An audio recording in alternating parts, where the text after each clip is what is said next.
بشر حافی عظیم سلف صالحین میں سے گزرے ہیں، صوفی گزرے ہیں بزرگ، آپ فرماتے ہیں کہ 3 خصلتیں اور 3 عادات ایسی ہیں جس کی وجہ سے انسان کا دل سخت ہو جاتا ہے۔ کتنی عادتیں ہیں؟ 3 عادتیں ایسی ہیں جو انسان کے دل کو پتھر کر دیتی ہیں، انسان کے دل کو سخت کر دیتی ہیں، یعنی اس کا دل ایسا ہو جاتا ہے اللہ کی کتاب قرآن کا بھی اس پر اثر نہیں ہوتا، نیکی کا اثر نہیں ہوتا، کسی کے اچھے کلام کا اس پر اثر نہیں ہوتا، دل پتھر ہو جاتا ہے، دل سخت ہو جاتا ہے۔ 3 عادات ایسی ہیں جو انسان کے دل کو سخت کر دیتی ہیں، انسان کے دل کو پتھر کر دیتی ہیں۔ آپ فرماتے ہیں کثرت طعام، کہ ہر وقت کھاتے رہنا، ہر وقت کھاتے رہنا۔ یہ روزوں کا تصور اسی وجہ سے ہے کہ انسان کچھ دیر کے لیے اپنے پیٹ کو بھوکا رکھے، اس کے دل میں احساس ہو کہ ایک غریب شخص بھوک کو کس طرح برداشت کرتا، وہ غریب شخص جس کو 2 ٹائم کا کھانے کے لیے کچھ ملتا نہیں۔ تو آپ فرماتے ہیں کہ 3 خصلتیں جو انسان کے دل کو پتھر کر دیتی ہیں، ان میں سے پہلا کیا ہے؟ کثرت طعام۔ اور حضرت بشر حافی فرماتے ہیں کہ دوسری خصلت جو انسان کے دل کو پتھر کر دیتی ہے، انسان کے دل کو سخت کرتی ہے، وہ کیا ہے؟ آپ فرماتے ہیں کثرت منام، کثرت منام، بہت زیادہ سونا۔ رات کو سوئے، کوئی ہوش نہیں، صبح ہو گئی، فجر گزر گئی، سورج طلوع ہو گیا، کوئی ہوش نہیں کہ نماز پڑھنی ہے، کوئی ہوش نہیں تلاوت قرآن کرنی ہے، سورج نکل گیا، اس کو کوئی خبر نہیں۔ فرمایا کہ کثرت منام، بہت زیادہ سونا، یہ بھی انسان کے دل کو سخت کر دیتا ہے، انسان کے دل کو پتھر کر دیتا ہے۔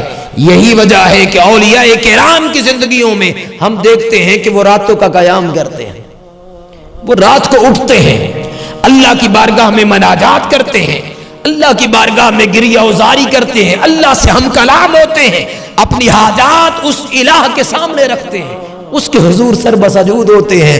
آپ فرماتے ہیں کہ کثرت منام، بہت زیادہ سونا بھی انسان کے دل کو کیا کر دیتا ہے؟ سخت کر دیتا ہے۔ اور پھر فرماتے ہیں کہ تیسری خصلت جو انسان کے دل کو سخت کرتی ہے وہ کیا ہے؟ آپ فرماتے ہیں کہ کثرت کلام، بہت زیادہ بولنا، باتونی ہونا، یعنی جہاں بیٹھے کوئی بات کرنے والی تھی یا نہیں، بس بولتے چلے جانا۔ بعض لوگوں کی عادت ہے کہ جب بیٹھے ان کی زبان سے ایسا کلام ہر وقت جاری رہتا ہے جس کا مقصد کوئی نہیں، ان کی زبان پر لغویات رہتے ہیں، بیہودہ باتیں ہوتی ہیں۔ یا تو ایسا کلام کریں جس سے دوسروں کو فائدہ ہو، اور اگر ایسا کلام نہیں کر سکتے تو پھر خاموش رہیں۔ حضور نے فرمایا کہ من صمتا فقد نجا، جو خاموش رہا نجات پا گیا، جو خاموش رہا وہ نجات پا گیا۔ فرمایا کہ کثرت کلام، کہ ہر وقت بولتے چلے جانا اور بے محل بولنا، بے مقصد بولنا، یہ انسان کے دل کو کیا کر دیتا ہے؟ سخت کر دیتا ہے۔ آپ فرماتے ہیں، حضرت بشر حافی فرماتے ہیں کہ لوگوں، اگر تم اس دل کو پتھر ہونے سے بچانا چاہتے ہو، اور اگر چاہتے ہو کہ تمہارا دل ایسا ہو کہ جب تلاوت قرآن کرو اس تلاوت قرآن کا نور تمہارے دل پر اثر کرے، تمہارا دل ایسا ہو کہ جب تم اللہ کی بارگاہ میں گریہ و زاری کرو تو اس کا اثر تمہارے دل پر ہو، دل کو اگر نرم رکھنا چاہتے ہو تو ان باتوں سے بچ جاؤ، یعنی تمہارے عمل میں کثرت طعام بھی نہ ہو، کثرت منام بھی نہ ہو، یعنی بہت زیادہ سونا بھی نہ ہو، اور کثرت کلام بھی نہ ہو، کثرت کلام بھی نہ ہو۔ تو سیدہ عائشہ صدیقہ فرماتی ہیں کہ حضور شعبان المعظم میں کثرت کے ساتھ روزے رکھتے تھے، اور حضرت اسامہ بن زید رضی اللہ تعالیٰ عنہ فرماتے ہیں، اور یہ حدیث مسند احمد بن حنبل کی ہے، آپ فرماتے ہیں کہ میں نے ایک روز حضور کی بارگاہ میں عرض کیا کہ یا رسول اللہ، آپ کو سب مہینوں میں سے زیادہ یہ شعبان کا مہینہ کیوں محبوب ہے؟ آقا، آپ یہ شعبان کے مہینے سے زیادہ محبت کیوں کرتے ہیں؟ میں نے دیکھا یا رسول اللہ کہ آپ اس مہینے سے زیادہ کسی اور مہینے میں اتنی کثرت کے ساتھ روزے نہیں رکھتے جتنی کثرت کے ساتھ اس ماہ مبارکہ یعنی شعبان میں روزے رکھتے ہیں۔ فرضی روزوں کی بات نہیں کر رہا، نفلی روزوں کی، نفلی روزوں کی بات کر رہا ہوں. آپ عرض کرتے ہیں یا رسول اللہ کیا وجہ ہے, اس کی کیا وجہ ہے؟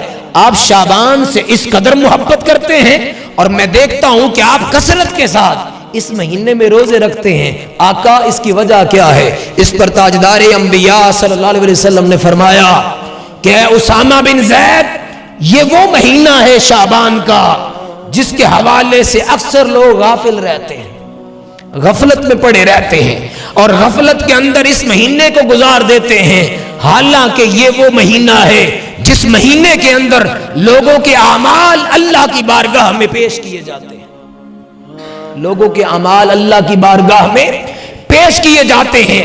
اور میری خواہش ہے کہ اس ماہ مبارکہ ماہ شعبان کے اندر جب میرے اعمال اللہ کی بارگاہ میں پیش کیے جائیں, جب میرے اعمال, میری عبادات, میرا اٹھنا بیٹھنا جب اللہ کی بارگاہ میں پیش کیا جائے تو میں اس وقت روزے کی حالت.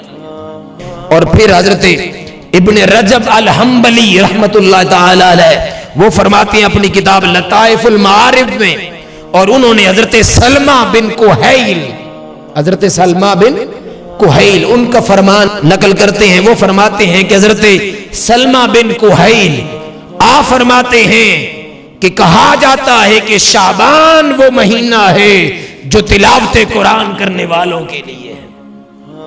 کن کے لیے ہے؟ تلاوت قرآن پاک کرنے والوں کے لیے. اور پھر حضرت حبیب بن ثابت وہ فرماتی ہیں, ان کا قول ہے, آپ کا معمول تھا حضرت حبیب بن ابی ثابت کا کہ جب بھی شعبان کا مہینہ آتا وہ یوں کہتے کہ یہ ماہ مبارک قرآن مجید کی تلاوت کرنے والوں کے لیے ہے, یعنی یہ قاریوں کے لیے ہے. یہ مہینہ کن کے لیے ہے؟ قاریوں کے لیے, قرآن کی تلاوت کرنے والوں کے لیے. اور حضرت علامہ ابن جوزی اور ابن رجب الحنبلی انہوں نے الگ الگ اپنی اپنی کتابوں میں درج کیا. حضرت حسن بن سہل ان کا واقعہ اور ان کا قول, آپ فرماتے ہیں کہ جب شعبان کا مہینہ آتا ہے, شعبان اللہ کی بارگاہ میں عرض کرتا ہے. کیا عرض کرتا ہے؟ وہ کہتا ہے کہ باری تعالیٰ تو نے مجھے دو عظیم مہینوں کے درمیان رکھا, یعنی ایک طرف رجب اور دوسری طرف رمضان. وہ عرض کرتا ہے شعبان اللہ کی بارگاہ میں کہ باری تعالیٰ تو نے مجھے دو عظیم مہینوں کے درمیان رکھا, یعنی رجب اور رمضان کے درمیان. باری تعالیٰ اس میں میرے لیے کیا چیز ہے, اس میں میرے لیے کیا اعزاز ہے؟ اس پر رب تعالیٰ نے شعبان کو جواب دیا یہ وہ مہینہ ہے جس کے اندر کثرت کے ساتھ تلاوت کی جائے, کثرت کے ساتھ تلاوت کی جائے گی.